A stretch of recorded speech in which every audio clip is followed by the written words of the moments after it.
بسم اللہ الرحمن الرحیم۔ السلام علیکم ورحمۃ اللہ وبرکاتہ۔ سورۃ البقرہ آیت نمبر 51 سے 60 تک کریں گے انشاءاللہ تعالی۔ تو آئیے سٹارٹ کرتے ہیں لفظی ترجمہ اور آسان اور مختصر تفسیر کے ساتھ۔ تو آپ سب سے چھوٹی سی ریکویسٹ ہے کہ آپ نے ہمارے چینل پیغام قرآن و اسلام کو سبسکرائب ضرور کرنا ہے اور لائک بھی کرنا ہے، شیئر بھی کرنا ہے اور بیل آئیکن کے بٹن کو بھی ضرور دبانا ہے تاکہ آپ کو ہر آنے والی ویڈیو کا نوٹیفیکیشن ملتا رہے۔ اور شیئر لازمی کیا کریں، اگر آپ کی وجہ سے کوئی قرآن کا فہم حاصل کرتا ہے، قرآن کو سمجھ کے پڑھنے کی کوشش کرتا ہے تو وہ ہمیشہ کے لیے آپ کے لیے بھی صدقہ جاریہ ہوگا اور ہمارے لیے بھی صدقہ جاریہ ہوگا انشاءاللہ تعالی۔ تو آئیے سٹارٹ کرتے ہیں سورۃ البقرہ آیت نمبر 51 سے 60 تک۔ وَإِذْ اور جب وَعَدْنَا میعاد مقرر کی ہم نے موسیٰ سے 40 لیلۃً راتوں کی، ثم پھر اتخذتم پکڑ لیا تم نے العجل بچھڑے کو، من بعدہ اس کے بعد، وَأَنْتُمْ اور تم ظالمون ظلم کرنے والے تھے۔ یہاں پر اللہ سبحانہ تعالیٰ نے فرمایا کہ اس وقت کو یاد کرو جب ہم نے موسیٰ سے 40 راتوں کی میعاد مقرر کی، پھر اس کے بعد تم نے بچڑے کو معبود پکڑ لیا اور تم ظلم کرنے والے تھے۔ اس آیت میں اللہ سبحانہ تعالیٰ نے کہا کہ اس وقت کو یاد کرو کہ جب ہم نے موسیٰ علیہ السلام سے 40 راتوں کی میعاد مقرر کی، پھر اس کے بعد تم نے بچڑے کو پکڑ لیا۔ اللہ تعالیٰ نے سیدنا موسیٰ علیہ السلام کو 40 روز کے لیے کوہ طور پر بلایا تھا تاکہ انہیں شریعت کے احکام یعنی اپنی کتاب عطا کرے۔ سیدنا موسیٰ علیہ السلام کو کوہ طور پر چلے گئے تو ان کے پیچھے سے بنی اسرائیل نے بچڑے کو معبود بنا لیا۔ تو بنی اسرائیل کو سامری نے یہ کہا تھا، جس کا ذکر سورۃ طٰہٰ میں ملتا ہے، ھذا الٰہکم و الٰہ موسیٰ فنسیٰ، کہ یہ ہے تمہارا اور موسیٰ کا خدا جسے وہ بھول گیا تھا۔ تو یہاں پہ کہ بنی اسرائیل نے قوم کے زیورات کے بوجھ سے دب جانے کی شکایت کی تھی، تو سامری نے کہا کہ سب مجھے دے دو۔ سب سونا چاندی اکٹھا کر لیا گیا، پگھلایا گیا، اسے بچڑے کی شکل دے دی گئی جس میں سے آواز آتی تھی، اور جب سامری نے کہا کہ یہی تمہارا معبود ہیں تو بنی اسرائیل اس کے گرد چکر کاٹنے لگے اور اس سے برکتیں مانگنے لگے، کیونکہ بنی اسرائیل کے اندر جو گاؤ پرستی کی بیماری جو تھی یہ ہمسایہ قوموں سے آئی تھی۔ بنی اسرائیل کی ہمسایہ قوموں میں گائے کی پوجا کی بیماری پھیلی ہوئی تھی۔ مصر اور کنعان میں اس کا رواج عام تھا۔ بنی اسرائیل جب غلام بن کر گئے تو آہستہ آہستہ انہوں نے اپنے حکمرانوں سے یہ گائے پرستی کی بیماری لے لی۔ اس وجہ سے جب سامری نے بچڑے کی صورت بنائی تو انہیں کچھ بھی عجیب نہیں لگا۔ تو اللہ سبحانہ تعالیٰ فرمائے وَأَنْتُمْ ظَالِمُونَ، کہ تم ظلم کرنے والے یعنی شرک کرنے والے تھے۔ رب العزت نے فرمایا اِنَّكُمْ ظَلَمْتُمْ أَنفُسَكُمْ بِاتِّخَاذِكُمُ الْعِجْلَ، یقیناً تم نے بچڑے کو پکڑنے کی وجہ سے اپنی جانوں پر ظلم کیا۔ سورۃ البقرہ آیت نمبر 54 میں۔ تو آگے اللہ سبحانہ تعالیٰ فرماتے ہیں آیت نمبر 52 میں، ثم پھر عفونا معاف کر دیا ہم نے، عنکم تمہیں، من بعد اس کے بعد، ذالک اس کے، لعلکم تاکہ تم، تشکرون تم شکر ادا کرو۔ پھر اس کے بعد ہم نے تمہیں معاف کر دیا تاکہ تم شکر ادا کرو۔ اس آیت میں اللہ سبحانہ تعالیٰ نے کہا کہ پھر اس کے بعد ہم نے تمہیں معاف کر دیا، یعنی اللہ تعالیٰ نے بچڑے کی پرستش جیسا گناہ اور جرم معاف کر دیا تھا، اور اس توبہ پر شرط رکھی تھی کہ تم ایک دوسرے کو قتل کرو گے، جیسا کہ رب العزت نے فرمایا سورۃ البقرہ آیت نمبر 54 میں، فَتُوبُوا إِلَىٰ بَارِئِكُمْ فَاقْتُلُوا أَنفُسَكُمْ، لہٰذا تم اپنے پیدا کرنے والے کی طرف توبہ کرو اور اپنے آپ کو قتل کرو۔ ذالک لعلکم تشکرون، تاکہ تم شکر ادا کرو، یعنی کہ اللہ تعالیٰ فرماتے ہیں تاکہ تم شکر ادا، اللہ تعالیٰ نے اس لیے شرک سے درگزر کیا تھا کہ لوگ معافی ملنے پر شکر ادا کریں، جیسا کہ امام فرا رحمۃ اللہ علیہ نے فرمایا کہ احسان کی قدر شناسی اور اس کا زبان سے اقرار شکر کہلاتا ہے۔ اللہ تعالیٰ کی نعمت کا اعتراف کر کے اس کا اظہار کرنا شکر گزاری کے تقاضے ہوتے ہیں۔ آگے اللہ سبحانہ تعالیٰ آیت نمبر 53 میں فرماتے ہیں وَإِذْ، اور جب آتَيْنَا، ہم نے دی موسیٰ علیہ السلام کو الکتاب، کتاب، والفرقان، اور فرق کرنے والی چیز، لعلکم، تاکہ تم تہتدون، ہدایت پاؤ، اور جب ہم نے موسیٰ علیہ السلام کو کتاب اور فرق کرنے والی چیز دی تاکہ تم ہدایت حاصل کرو۔ اس آیت مبارکہ میں فرمایا اور ہم نے موسیٰ کو کتاب اور فرق کرنے والی چیز دی تاکہ تم ہدایت حاصل کرو، کہ فرق کرنے والی چیز سیدنا مجاہد نے کہا فرقان سے مراد کتاب ہے جس سے حق اور باطل کا فرق واضح ہو جاتا ہے، اور اسی طرح سے یہاں سے مراد دین کا علم اور فہم ہے جس کی وجہ سے انسان کو بلائی اور برائی اور حق اور باطل میں فرق کا پتہ چلتا ہے، لعلکم تہتدون، تاکہ تم ہدایت حاصل کرو۔ یہاں پہ کہ تم ہدایت حاصل کرو تو کہ تم کتاب پر عمل کر کے گمراہی سے ہدایت پا جاؤ، تاکہ تم دنیا کے تمام معاملات کے لیے حق کو پہچان جاؤ۔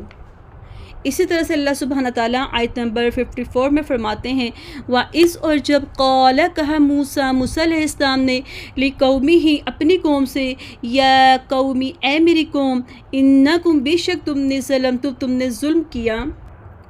انفسکم، اپنی جانوں پر، باتخاذکم، اپنے پکڑنے کی وجہ سے، العجل، بچڑے کو،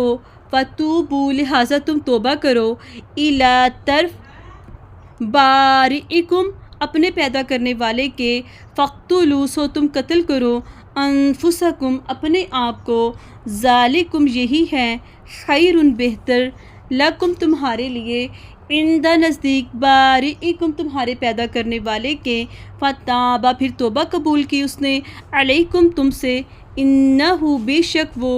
ہوا، وہی ہے، التواب، بے حد توبہ قبول کرنے والا، الرحیم، نہایت رحم کرنے والا۔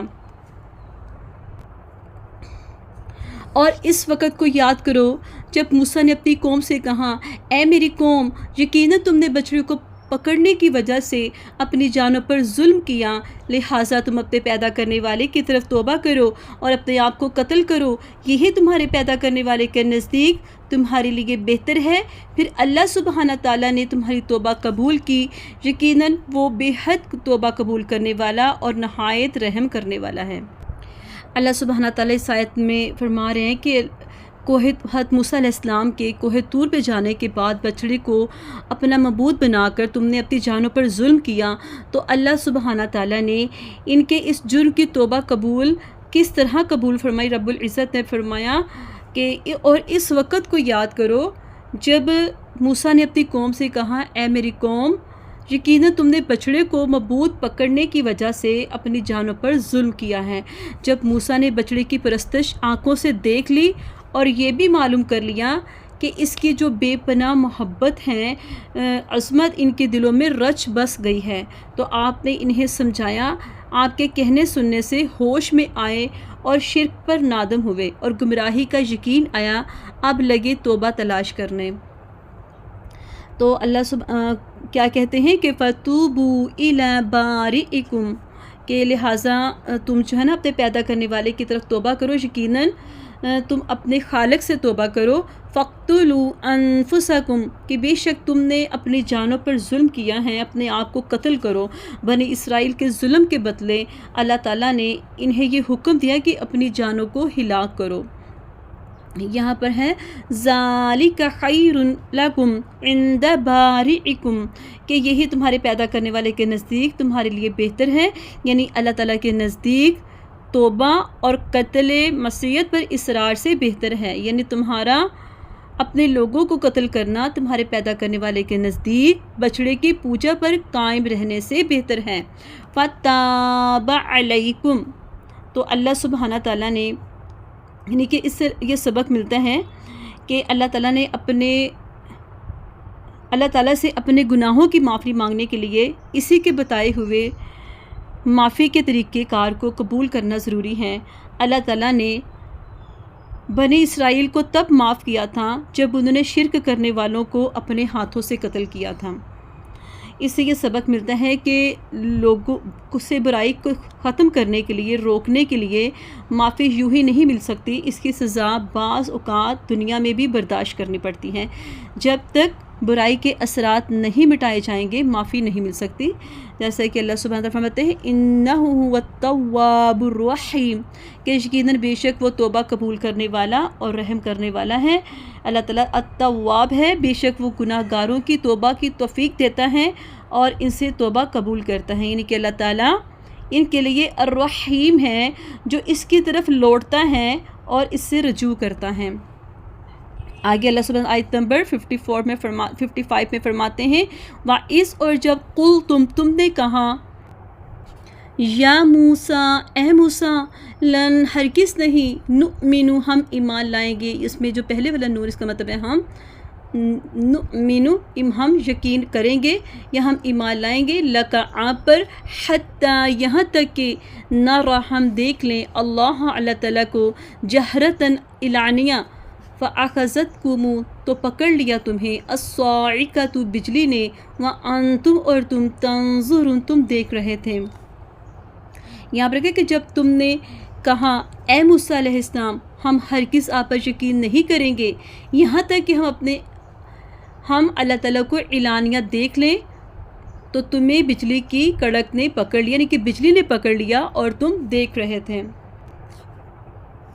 وَإِذْ قُلْتُمْ يَا مُوسَىٰ لَن نُؤْمِنَ لَكَ حَتَّىٰ نَرَى اللَّهَ جَهْرَةً، جب تم نے کہا کہ اے موسیٰ ہم ہرگز جو ہے نا آپ پر یقین نہیں کریں گے یہاں تک کہ ہم اللہ تعالیٰ کو اعلانیہ طور پر دیکھ لیں، کھلم کھلا دیکھ لیں۔ بنی اسرائیل کے 70 سرداروں کے سامنے سیدنا موسیٰ نے اللہ تعالیٰ کی کتاب اور فرمان پیش کیا۔ ان میں سے بعض لوگ بے یقینی اور شک کی وجہ سے مطالبہ کرنے لگے کہ ہم تمہارے بیان پر کیسے یقین کر لیں، اللہ تعالیٰ تم سے ہم کلام ہوا ہے، جب تک اپنی آنکھوں سے اعلانیہ اللہ تعالیٰ کو تم سے کلام کرتے نہ دیکھ لیں۔ تو پھر کیا ہوا؟ فَأَخَذَتْكُمُ الصَّاعِقَةُ، تو تمہیں بجلی نے پکڑ لیا۔ یہ اللہ تعالیٰ اور اس کے رسول کے سامنے تمہاری گستاخی کی انتہا تھی، اور اس پر اللہ تعالیٰ کی جانب سے ایک کڑک نے انہیں آ لیا اور وہ بے جان ہو کر رہ گئے۔ انہیں ایک بے ہوشی نے آ لیا تو وہ موت تھی یا عظیم بے ہوشی تھی، ٹھیک ہے۔ وَأَنْتُمْ تَنْظُرُونَ، اور تم دیکھ رہے تھے، کہ رب العزت نے احساس دلایا کہ تم واقعی اس کو دیکھ رہے تھے، تم میں سے ہر شخص اپنے ساتھی کو دیکھ رہا تھا۔ کیسے ہوا تھا کہ ابتدا میں جن پر بجلی گری بعد والے اسے دیکھ رہے تھے حتیٰ کہ سب کے سب مر گئے۔ آگے اللہ سبحانہ تعالیٰ آیت نمبر 56 میں فرماتے ہیں ثم بِبَعَثْنَاكُمْ، اٹھایا ہم نے تمہیں، من بعد، اس کے بعد، موتکم، تمہاری موت کے، لعلکم، تاکہ تم تشکرون، تم شکر ادا کرو۔ پھر ہم نے تمہاری موت کے بعد تمہیں اٹھایا تاکہ تم شکر ادا کرو۔ اس آیت میں اللہ سبحانہ تعالیٰ فرماتے ہیں کہ سیدنا موسیٰ کو سرداروں کی موت کے بعد جو ہے نا ان کو ایک فکر امن گیر ہوئی کہ اب قوم کو کیا منہ دکھاؤں گا۔ انہوں نے اللہ تعالیٰ سے دعا کی کہ اللہ تعالیٰ نے سیدنا موسیٰ کی دعا پر انہیں دوبارہ زندگی دی، لعلکم تشکرون، تاکہ تم شکر ادا کرو، کہ یعنی موت کے بعد دوبارہ زندگی ملنے پر اللہ تعالیٰ کا شکر ادا کرو۔ بنی اسرائیل کو موت کے بعد زندگی عطا کرنے میں حکمت یہ تھی کہ وہ احسان شناس بنے، اللہ تعالیٰ کے احسان کو محسوس کرنے لگیں، اللہ تعالیٰ کے شکر گزار بن جائیں۔ آگے اللہ سبحانہ تعالیٰ آیت نمبر 57 میں فرماتے ہیں وَظَلَّلْنَا، اور سایہ کیا ہم نے، علیکم، تم پر، الغمام، بادلوں کا، وَأَنزَلْنَا، اور نازل کیا ہم نے، علیکم، تم پر، المن، من، والسلوى، اور سلوى، کلوا، کھاؤ، من طیبات، پاکیزہ چیزوں میں سے، ما، جو، رزقناکم، ہم نے تمہیں دیا، وما، اور نہیں، ظلمونا، ظلم کیا انہوں نے ہم پر، ولیکن، اور لیکن، کانوا، وہ تھے، انفسکم، اپنی جانوں پر، یظلمون، ظلم کرتے۔ پھر ہم نے تمہاری اللہ تعالیٰ فرماتے ہیں کہ اور ہم نے تم پر بادل کا سایہ کیا اور تم پر من و سلوہ نازل کیا، کھاؤ پاک چیزوں میں سے جو ہم نے تمہیں رزق دیا ہے، اور انہوں نے ہم پر ظلم نہیں کیا بلکہ وہ اپنی جانوں پر ظلم کرتے تھے۔ اس آیت پہ اللہ سبحانہ تعالیٰ فرماتے ہیں کہ جب وَظَلَّلْنَا عَلَيْكُمُ الْغَمَامَ کہ جب ہم نے تم پر بادلوں کا سایہ کیا، کہ جب بنی اسرائیل جب مصر سے نکلے تو لاکھوں کی تعداد میں تھے، ان کے پاس سر چھپانے کے لیے کوئی ٹھکانہ نہ تھا، جبکہ جزیرہ نمائے سینا میں دھوپ سے بچنے کے لیے کوئی جائے پناہ نہیں تھی۔ اس دور میں بنی اسرائیل پر اس بادلوں کا سایہ رکھا گیا، انہیں ہلاک ہونے سے بچایا جا سکے، اور ان کے کھانے کے لیے من و سلوہ نازل کیا گیا، ان کے لیے پانی کے 12 چشموں کا انتظام بھی کیا گیا، جس کا تذکرہ اگلی آیات پہ ملتا ہے۔ وَأَنزَلْنَا عَلَيْكُمُ الْمَنَّ وَالسَّلْوَىٰ کہ ہم نے تم پر من و سلوہ نازل کیا۔ اس سے مراد جو ہے نا وہ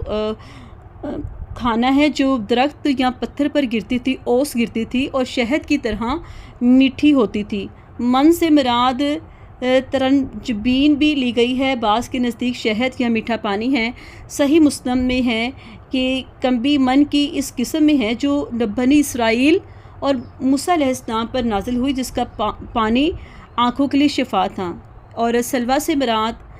سلوہ بٹیر یا چڑیا پرندہ تھا جسے یہ ذبح کر کے کھا لیتے تھے۔ تو آگے اللہ سبحانہ فرماتے ہیں کُلُوا مِن طَیِّبَاتِ مَا رَزَقْنَاکُمْ کہ کھاؤ پاک چیزوں میں سے جو ہم نے تمہیں رزق دیا ہے۔ اللہ سبحانہ تعالیٰ نے بنی اسرائیل کو صحرائے سینا میں وافر رزق دیا اور انہیں حکم دیا کہ وہ اللہ تعالیٰ کے دیے ہوئے رزق میں سے کھائیں اور شکر ادا کریں۔ وَمَا ظَلَمُونَ وَلَكِنْ اور انہوں نے ہم پر ظلم نہیں کیا، یہ بنی اسرائیل نے نافرمانیاں کر کے اللہ تعالیٰ پر ظلم نہیں کیا۔ نافرمانوں کی نافرمانی اللہ تعالیٰ کو نقصان نہیں پہنچا سکتی۔ وَلَكِنْ كَانُوا أَنفُسَهُمْ يَظْلِمُونَ لیکن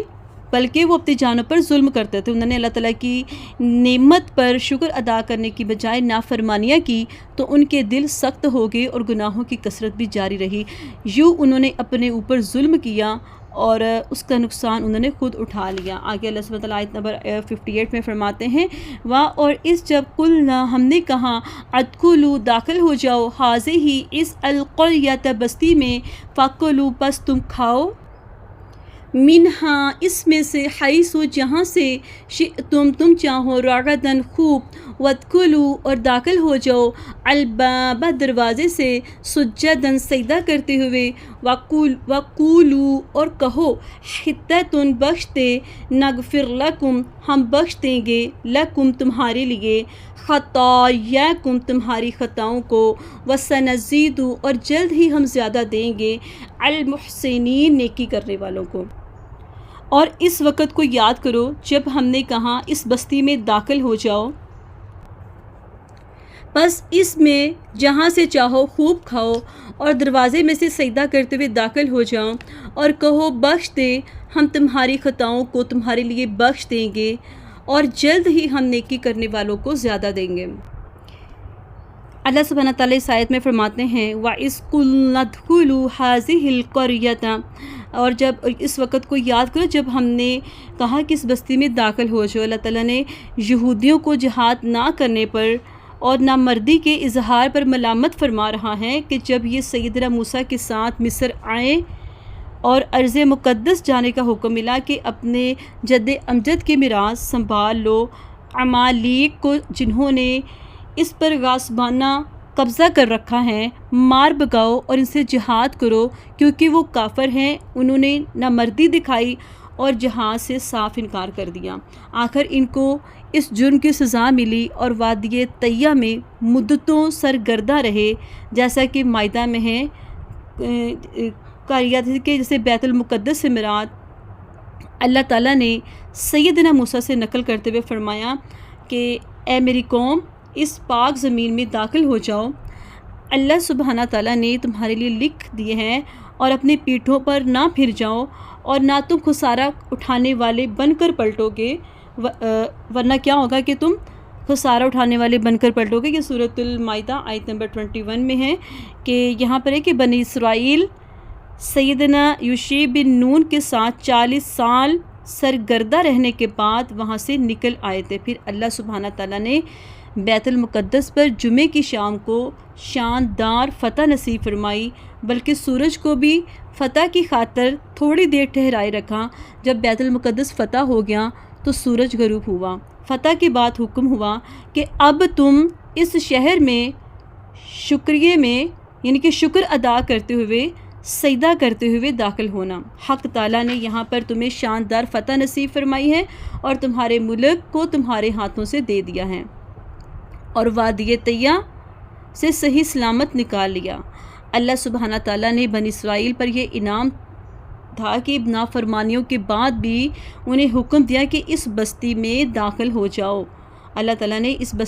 ان کے لیے اس بستی کو باعث عزت بنایا، ان کا وطن اور مسکن قرار دیا۔ اللہ سبحانہ فرماتا ہے کہ بس اس میں جہاں سے چاہو خوب کھاؤ اور دروازے میں سے سجدہ کرتے ہوئے داخل ہو جاؤ۔ یہاں پر اللہ سبحانہ تعالیٰ نے کہا وَادْخُلُوا الْبَابَ سُجَّدًا، اور دروازے میں سے سجدہ کرتے ہوئے داخل ہو جاؤ۔ سجدے سے مراد یہاں پر جھکے ہوئے داخل ہونا ہے، یعنی اس حالت میں بستی میں داخل ہوں کہ ان پر خشوع اور خضوع طاری ہو۔ تو اسی طرح سے اللہ سبحانہ تعالیٰ فرماتے ہیں وَقُولُوا حِطَّةٌ نَغْفِرْ لَكُمْ، کہ تم اس طرح سے کہنا کہ ہمیں بخش دے خطایاکم، تو ہم تمہاری خطاؤں کو بخش دیں گے، کہ ہماری خطاؤں کو بخش دے تو ہم تمہاری خطاؤں کو بخش دیں گے، ہم تمہاری خطائیں معاف کر دیں گے۔ یعنی اس سے پہلے جو نافرمانیاں تم کر چکے ہو انہیں اللہ سبحانہ تعالیٰ معاف کر دیں گے، یعنی اپنے رب سے مغفرت کا سوال کرنے پر کامیابی مل جائے گی، یعنی ہم تمہارے گناہ مٹا دیں گے اور تمہاری برائیاں دور کر دیں گے۔ وَسَنَزِيدُ الْمُحْسِنِينَ، اور اللہ تعالیٰ جو ہے نا نیکی کرنے والوں کو زیادہ دیتے ہیں، یعنی کہ جلد ہی ہم نیکی کرنے والوں کو زیادہ دیں گے۔ احسان کرنے والوں سے وہ لوگ مراد ہیں جو ہر حکم کو حسن و خوبی سے انجام دیتے ہیں، نہ حکم بدلتے ہیں، نہ کام میں نقص رہنے دیتے ہیں۔ احسان کرنے والوں کو زیادہ دینے سے مراد ہیں کہ ان کے حق سے زیادہ دینا، ان کے مطالبات سے زیادہ دینا، دنیا کے علاوہ آخرت میں بھی اجر عطا فرمانا۔ آگے اللہ سبحانہ تعالیٰ آیت نمبر 59 میں فرماتے ہیں فَبَدَّلَ، پھر بدل دیا، فا کا مطلب ہے پھر، بدلا بدل دیا، الَّذِينَ، ان لوگوں نے، ظَلَمُوا، جنہوں نے ظلم کیا تھا، قولاً بات کو، غیر ما سوا الَّذِي، اس کے، قیلا کہی گئی تھی، لَهُمْ، ان کے لیے، فَأَنزَلْنَا، تو ہم نے نازل کیا، عَلَىٰ، اوپر، الَّذِينَ، ان لوگوں کے، ظَلَمُوا، جنہوں نے ظلم کیا تھا، رِجْزًا، عذاب، مِنَ السَّمَاءِ، آسمان سے، بِمَا، اس وجہ سے، کانوا یفسقون، وہ نافرمانی کرتے تھے۔ یہاں پہ اللہ سبحانہ تعالیٰ نے پھر جن لوگوں نے ظلم کیا، پھر انہوں نے اس بات کو جو ان کے لیے کہی گئی تھی اس کے ما سوا سے بدل ڈالا، تو ہم نے ان لوگوں پر آسمان سے عذاب نازل کیا جنہوں نے ظلم کیا اس وجہ سے کہ وہ نافرمانی کرتے تھے۔ اس آیت میں بنی اسرائیل نے فتح کے بعد شکر کی بجائے اپنے رب کے حکم کی خلاف ورزی کی، یہی ظالموں کا دستور ہے۔ رب العزت نے فرمایا فَبَدَّلَ الَّذِينَ ظَلَمُوا، کہ جو نے کہا گیا تھا انہوں نے اس بات کو بدل ڈالا، یعنی جنہوں نے ان میں سے ظلم کیا تھا ان لوگوں نے قول کو بدل دیا۔ اللہ تعالیٰ نے فرمایا فَبَدَّلُوا، ان سب نے بدل دیا، نہیں فرمایا کیونکہ سب قول کو بدلنے والے نہیں تھے۔ یہاں پہ ہیں قولاً غیر الذی قیل لہم فانزلنا، پھر جو انہیں بات کہی گئی تھی اس کے ما سوا بدل ڈالا۔ تو اس بات کو جو ان کے لیے کہی گئی تھی اس کے ما سوا سیدنا ابو ہریرہ نے بیان کیا کہ نبی صلی اللہ علیہ وآلہ وسلم نے فرمایا کہ بنی اسرائیل کو یہ حکم ہوا تھا کہ شہر کے دروازے میں جھکتے ہوئے داخل ہوں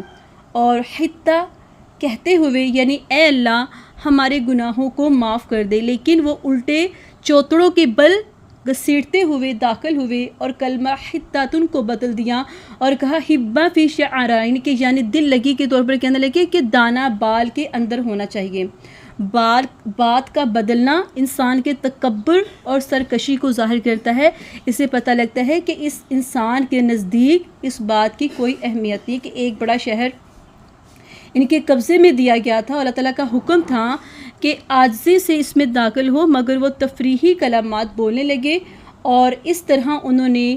ظلم کا رویہ اختیار کیا اور ہر معاملے میں اللہ تعالیٰ کی نافرمانی کی۔ تو اسی طرح پھر فَأَنزَلْنَا عَلَى الَّذِينَ ظَلَمُوا رِجْزًا مِّنَ السَّمَاءِ، تو پھر ہم نے ان پر آسمان سے عذاب نازل کیا جنہوں نے ظلم کیا، جن لوگوں نے ان میں سے ظلم کیا ان پر اللہ تعالیٰ نے ان کی نافرمانی اور بغاوت کی وجہ سے عذاب نازل کیا۔ یہود پر طاعون کا عذاب آیا۔ اسامہ بن زید سے روایت ہے کہ رسول اللہ صلی اللہ علیہ وسلم طاعون ایک عذاب ہے جو بنی اسرائیل پر یا اگلی امت پر بھیجا گیا۔ یہ مسلم کی بھی روایت ہے، اس کا نمبر ہے 2218۔ آگے اللہ سبحانہ وتعالیٰ آخر میں فرماتے ہیں بِمَا كَانُوا يَفْسُقُونَ، یہ اس وجہ سے کہ وہ نافرمانی کرتے تھے۔ یہود اخلاق کردار کے اعتبار سے پستی کا شکار ہو گئے تھے، اس لیے اللہ تعالیٰ کی نافرمانیاں کرتے تھے۔ یعنی کہ یہود میں جو ڈھیٹھائی کا رویہ ہوا، اس کے پیچھے کیا وجہ تھی کہ انہوں نے سمجھ لیا تھا کہ وہ نجات یافتہ گروہ ہیں۔ ان کی تنبیہ کے لیے جو لوگ اٹھے انہوں نے اس کو دھتکارا، حتیٰ کہ قتل تک کر ڈالا۔ پھر ان کی بے حسی اتنی بڑی کہ کھلی کھلی نشانیاں بھی ان کے دلوں کو پگھلا نہ سکی۔ لاسٹ والی آیت نمبر 60 میں اللہ سبحانہ تعالیٰ فرماتے ہیں وَإِذْ، اور جب اسْتَسْقَىٰ پانی مانگا موسیٰ علیہ السلام نے لِقَوْمِهِ اپنی قوم کے لیے، فَقُلْنَا تو ہم نے کہا اضرب تم مارو بِعَصَاكَ اپنی لاٹھی، الحجر پتھر پر، فَانْفَجَرَتْ تو پھوٹ نکلے، منہ اس سے، اثنتا عشرتا 12 عیناً چشمے، قد بلا شبہ علما جان لیا، کلو سب نے، اناسن لوگوں نے، مشربہم اپنے پینے کی جگہ کو، کلو کھاؤ، وشربو اور پیو، من رزق رزق میں سے، اللہ ہی اللہ تعالیٰ کے، اور لا نہیں، تعصوا تم دنکا کرو یا تم پھرو، فی الارض زمین میں، مفسدین فساد کرتے ہوئے۔ اس آیت میں اللہ تعالیٰ فرماتے ہیں کہ اس وقت کو یاد کرو جب موسیٰ نے اپنی قوم کے لیے پانی مانگا تو ہم نے کہا کہ اپنی لاٹھی پتھر پر مارو تو اس سے 12 چشمے پھوٹ نکلے، بلا شبہ لوگوں نے اپنے پانی پینے کی جگہ کو جان لیا، اللہ تعالیٰ کے رزق میں سے کھاؤ اور پیو اور زمین میں فساد کرنے والے بن کر دنکا نہ کرو۔ یہاں پر اللہ تعالیٰ نے بنی اسرائیل کو ایک عظیم انعام یاد کروایا ہے کہ وَإِذِ اسْتَسْقَىٰ مُوسَىٰ لِقَوْمِهِ، کہ جب کہا کہ اور اس وقت کو یاد کرو جب موسیٰ نے اپنی قوم کے لیے پانی مانگا، جب سیدنا موسیٰ نے بنی اسرائیل کے لیے پانی کی دعا کی تو ہم نے قبول کر لی اور 12 چشمے جاری کر دیے۔ یہ واقعہ صحرائے سینا کا ہے۔ تو ہم نے کہا فَقُلْنَا اضْرِب بِعَصَاكَ الْحَجَرَ، کہ ہم نے کہا کہ اپنا جو عصا ہے، اپنی جو لاٹھی ہے، اس پتھر پر مارو۔ تو اللہ تعالیٰ نے سیدنا موسیٰ کو حکم دیا کہ پتھر پر عصا مارو، یعنی الحجر کہتے ہیں معروف آیا ہے، یعنی کہ یہ بڑا معروفہ کہتے ہیں پہچان والا، یعنی کہ بہت جس کی پہچان تھی، یا تو یہ کہ کوئی مخصوص پتھر تھا جسے سیدنا موسیٰ جانتے تھے، یا اسم جنس کی اس کو معرفہ کہا گیا ہے کیونکہ اس کا مطلب ہے کہ اس کی پہچان تھی نا، اس پتھر کی پہچان تھی۔ تو فَانْفَجَرَتْ مِنْهُ اثْنَتَا عَشْرَةَ عَيْنًا، تو اس سے پھر 12 چشمے پھوٹ نکلے۔ سیدنا موسیٰ کے عصا مارنے سے اللہ تعالیٰ نے بنی اسرائیل کے 12 قبیلوں کے لیے 12 چشمے جاری کر دیے۔ سبحان اللہ کہ بنی اسرائیل کے 12 قبیلوں میں اللہ تعالیٰ نے قدرتی طور پر پانی تقسیم کر دیا تاکہ پانی لینے کے معاملے میں جھگڑا نہ ہو۔ قَدْ عَلِمَ كُلُّ أُنَاسٍ مَشْرَبَهُمْ، تو ہر ایک نے، تو بلا شبہ لوگوں نے اپنے پانی پینے کی جگہ کو جان لیا، کہ یعنی ہر قبیلے نے اپنے پانی پینے کی جگہ معلوم کر لی تاکہ وہ پیتے وقت ایک دوسرے سے نہ الجھیں۔ تو اللہ نے فرمایا کلو وشربو من رزق اللہ، تو کھاؤ اور پیو اللہ کے رزق میں سے، کہ اللہ تعالیٰ کے رزق میں سے کھاؤ اور پیو، یعنی اللہ سبحانہ تعالیٰ نے صحراؤں میں بغیر کسی کوشش کے جو رزق تمہیں عطا کیا ہے اس میں سے کھاؤ پیو اور عظیم ذات کی عبادت کرو جس نے تمہارے لیے انتظام فرمایا ہے۔ وَلَا تَعْثَوْا فِي الْأَرْضِ مُفْسِدِينَ، اور زمین میں فساد کرتے ہوئے بن کر دنکا نہ کرو، یعنی کہ یہاں پہ زمین میں فساد کرنے والے بن کر دنکا نہ کرو، یعنی نہ تم سرکشی کرو اور نہ زمین میں فساد کرنے کی کوشش کرو۔ اب اس آیت میں ہمیں کیا سبق ملتا ہے؟ ہمیں اپنا محاسبہ کرنا چاہیے کہ رزق حاصل کرنے کے لیے فسادی بننے سے کیسے بچا جا سکتا ہے، کہ رزق حاصل کرنے کو اللہ تعالیٰ کی عطا سمجھ کر شکر ادا کر کے فسادی بننے سے بچا جا سکتا ہے۔ اسی طرح رزق کو اللہ تعالیٰ کا حق تسلیم کر کے صدقہ کر کے فسادی بننے سے بچا جا سکتا ہے۔ اسی طرح رزق کے بارے میں اللہ سبحانہ تعالیٰ کے احکامات پر عمل کر کے، یعنی مال کو اللہ تعالیٰ کی مرضی کے مطابق خرچ کر کے فسادی بننے سے بچا جا سکتا ہے۔ اب رزق ملنے کے بعد انسان فساد کرنے والا کیسے بن جاتا ہے؟ کیونکہ رزق ملنے کے بعد انسان تکبر میں مبتلا ہو جاتا ہے، اپنے آپ کو دوسرے سے بڑا سمجھتا ہے۔ رزق ملنے کے بعد انسان شکرا ہو جاتا ہے، اسے اللہ تعالیٰ کی عطا نہیں اپنی قابلیت کا نتیجہ سمجھتا ہے، یعنی کہ یہ سمجھتا ہے کہ یہ اللہ تعالیٰ نے بلکہ میں نے اپنے ہی بل بوتے پہ کیا ہے۔ رزق ملنے پر انسان مال کو اپنا حق سمجھنے لگتا ہے اور مال کو اپنی مرضی کے مطابق خرچ کرتا ہے۔ اسی طرح سے جہاں مال خرچ کرنے کے مواقع ہوں وہاں پہ بخیلی اختیار کرنے سے انسان فساد کرنے والا بن جاتا ہے۔ جہاں مال خرچ کرنے سے لوگوں میں نہیں کہ وہ وہاں مال خرچ کرتا ہے جہاں پہ وہ نہیں کہ دیکھتے ہیں کہ وہاں پہ اس کی واہ واہ ہو رہی ہے، وہاں مال خرچ کرنے سے انسان فساد کرنے والا بن جاتا ہے۔ تو اللہ تعالیٰ سبحانہ تعالیٰ سے دعا ہے کہ اللہ تعالیٰ ہم سب کو مال جو ہے اپنی راہ میں خرچ کرنے کی توفیق عطا فرمائے اور صحیح معنوں میں استعمال کرنے کی توفیق عطا فرمائے۔ اللہ تعالیٰ ہم سب کو شکر ادا کرنے والا بنا دے، آمین ثم آمین۔ اور اللہ تعالیٰ ہم سب کو قرآن کا سچا فہم عطا فرمائے اور اللہ سبحانہ تعالیٰ ہم سب کو اہل قرآن میں سے بنا دے۔ ہماری نسلوں میں اللہ تعالیٰ خیر قرآن کی روشنی کو ہماری نسلوں میں منتقل کر دے، اس خیر کو ہماری نسلوں میں صدقہ جاریہ بنا دیں، آمین ثم آمین۔ تو آپ سب سے ریکویسٹ ہے، آپ کو لفظی ترجمہ اتنے آسان طریقے سے اور تفسیر بتائی گئی، تو آپ سے چھوٹی سی ریکویسٹ ہے کہ اگر آپ ہماری ویڈیو میں آنے والے نئے ہیں تو آپ نے ہماری ویڈیو کو لازمی سبسکرائب ضرور کرنا ہے اور شیئر بھی کرنا ہے اور کمنٹ بھی ضرور دینا ہے اور بیل آئیکن کے بٹن کو ضرور دبانا ہے تاکہ آپ کو ہر آنے والی نئی ویڈیو کا نوٹیفیکیشن ملتا رہے۔ تب تک کے لیے اللہ حافظ۔